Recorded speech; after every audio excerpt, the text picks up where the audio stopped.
कचहयूं कुर्बवारियूं कंदा हुआ जे अजु सजण नाहिन से रहा राशिद शाह चए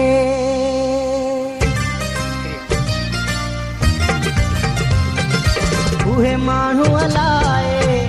काॾे हलिया विया कुरबुॾींदा जेके सॾे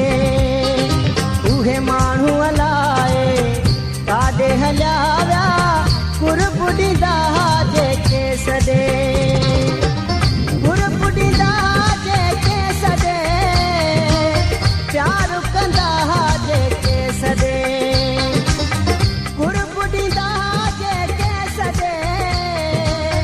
प्यार कंदा जेके सॾे उहे माण्हू अलाए काॾे हलिया विया कुरबुॾींदा जेके सॾे उहे माण्हू अलाए काॾे हलिया विया कुरबुॾींदा जेके सॾे कुरबुॾींदा जेके सॾे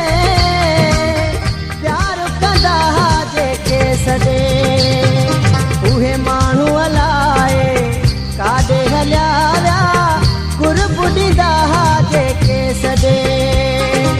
उहे माण्हू अलाए काॾे हलिया विया कुरबुॾींदा जेके सॾे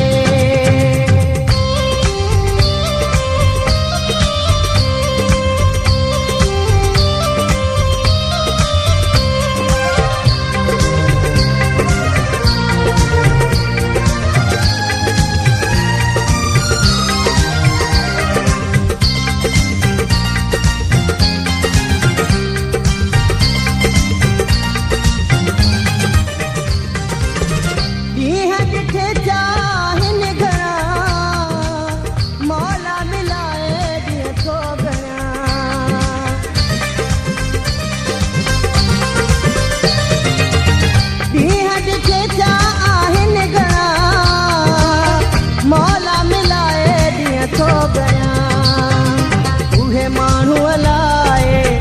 काॾे हलिया विया कुरबुॾींदा जेके सॾे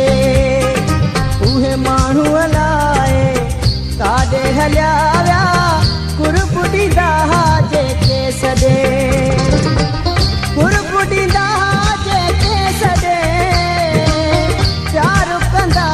जेके सॾे उहे माण्हू अलाए काॾे हलिया विया कुरबुॾींदा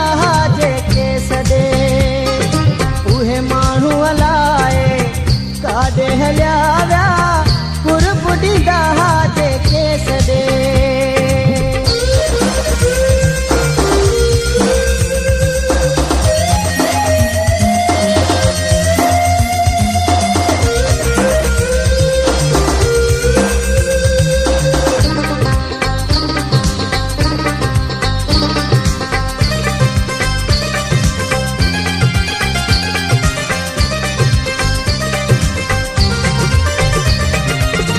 जिन सां गुज़ारियूं गॾु रातियूं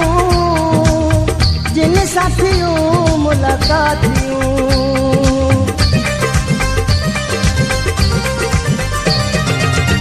जिन सां गुज़ारियूं गॾु रातियूं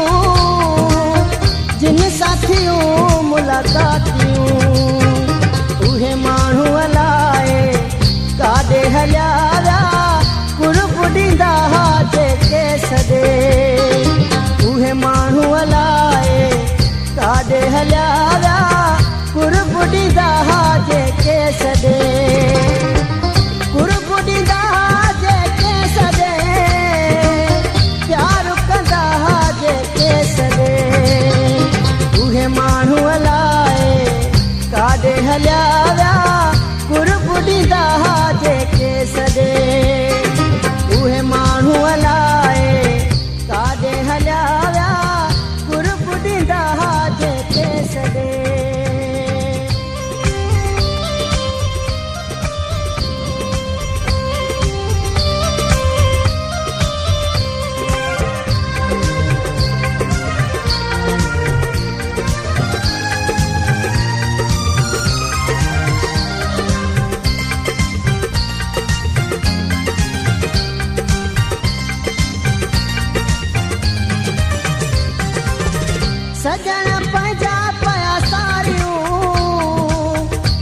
बेवफाई कीअं विसार